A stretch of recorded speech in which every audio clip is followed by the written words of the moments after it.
Hello everyone and welcome back to another episode of D&D CR Exposed. On today's episode we are looking at the Ogre Chain Brute from Mordenkainen presents the Monsters of the Multiverse. This is a long-awaited request from my Google form as well as a channel member request, so it kind of works out together, which is great. But before we get into looking at this big old chunky boy here, we're going to talk about the business, my business, an actuality here, and that business is the tool.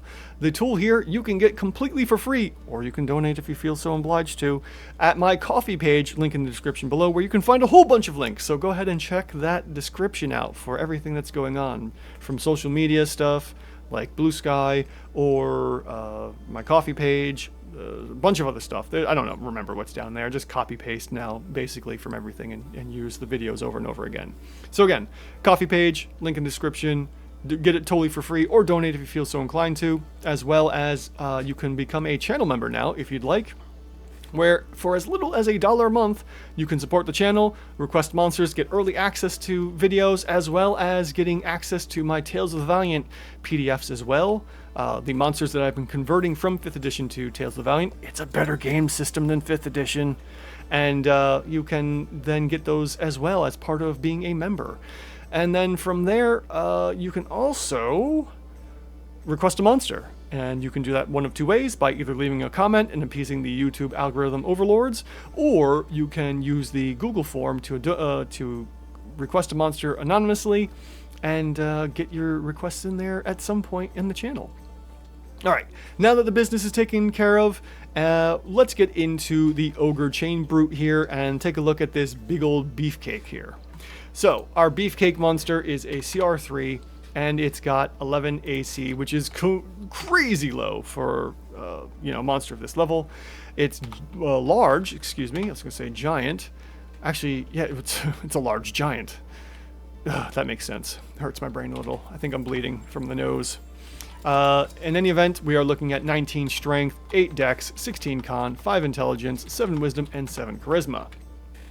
From there, we would look at the senses area, but we don't have to worry about anything for the senses, so we can move on from the Ogre Chain Brute here. And we'll just go into the actions. Thankfully, this is a quick monster, so hopefully this will be over and done with, provided I'm not rambling on too much or waffling, as some of the British fellows might say. So we have 3 attacks, and we can only do 1 each round.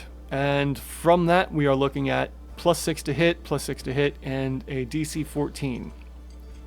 So likely we're going to use that +6 to hit, or we could potentially average out them if need be, but let's see what happens here. We have ourselves a fist, just a big old punch, and that's going to be 9. So we have 9 here, no extra half die because we are not using odd numbers of dice, and that's going to be straight up 9 for the first attack here. The second attack is our Chain Smash, recharges on a 6. We will only see that technically 1 out of 6 rounds of combat, unless your GM is rolling hot dice and rolling rocks, then we might see it come up more than that. And I've had that happen a couple times DMing some games. From this, we have a +6 to hit, 10-foot reach, 13 bludgeoning damage, and a con save. So let's go ahead and throw in that damage, which is 13 points from 2d8 +4, which is, where's the +4 coming from? Strength, obviously. And then from that we have a Constitution save, or be stunned for 1 minute.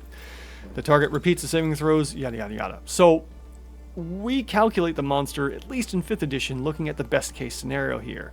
And with that we're going to say 1 round of stun, and we are only affecting 1 target. So we're only getting 9 hit points? For 1 minute, excuse me. There we go, 11 extra hit points. We're getting 11 extra hit points for stunning a monster.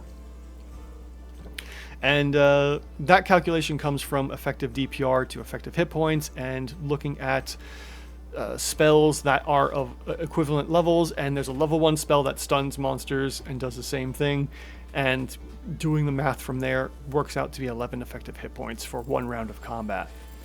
So there you have it. With our chain, we have that, and then we also have a chain sweep, so the ogre swings its chain, and each creature within 10 feet makes a dex save or takes some damage on a fail. And on a fail, we are looking at 8.5 because we have an odd number of dice here. We have to add in that half die, and then because we are swinging the creature, swinging its chain each creature within 10 feet. So it's just doing a whip around it, whipping its bear back and forth. We're going to go ahead and do this ×2 for 2 total failed saves. We could also do 2 or 4 total successes, or a combination of 2 successes and 1 fail to get the same thing. It's just easier to do ×2. Less math, more quick. No, we have no multi-attack here going on, so we are basically using everything here. So right off the bat, we would probably say, we could say the chain smash on the first round. It doesn't really matter which order we use this in for here, because we're just calculating best case scenarios. Actually, we could even do, considering the chain smash happens once, that's tricky to say, because we can keep doing the chain sweep over and over again. We're not limited to once. So in theory, we might only have 1 player that's being affected. In a group of 4, in theory, you have a tank, you've got a caster, you probably have an off DPS like a rogue or a ranger. The ranger may or may not be melee. You also have barbarians, and you have potential clerics, so on and so forth. We might have 1 or 2 up close and personal melee. So in this case, we could still say chain sweep. And for whatever reason, if we lose our chain sweep, we still have the fist action here to use. So let's go ahead and just pop in, oops, get rid of that extra equal sign, and we will do this for that. And did I miss something here? What is going on? Why is this so low? Something feels really off here. Oh my goodness. If we were to switch this to 14, what in the world? Why is this so under-leveled? Is there supposed to be a multi-attack that wasn't? All 3 appear in the monster manual. What is happening here? Holy. Wow, this is confounding me. Clearly, as you can hear. Hold on a minute.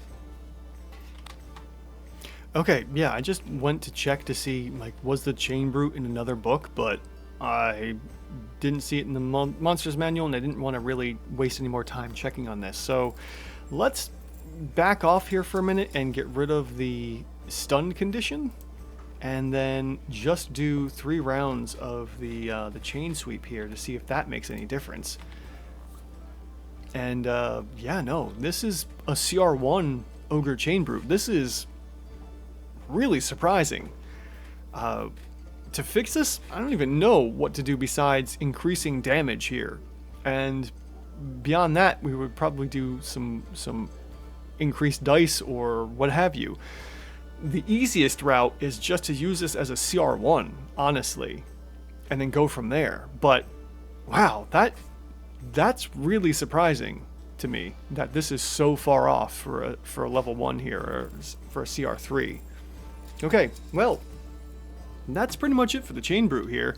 If you want to take the time to try and figure this out, you can follow my examples here, get my tool for free, and then input this and use the monster attack section here to include this and figure out a better way to bring this up by dealing more damage. Obviously, we would want some kind of a multi-attack probably, so maybe a chain sweep and a fist attack. I don't know.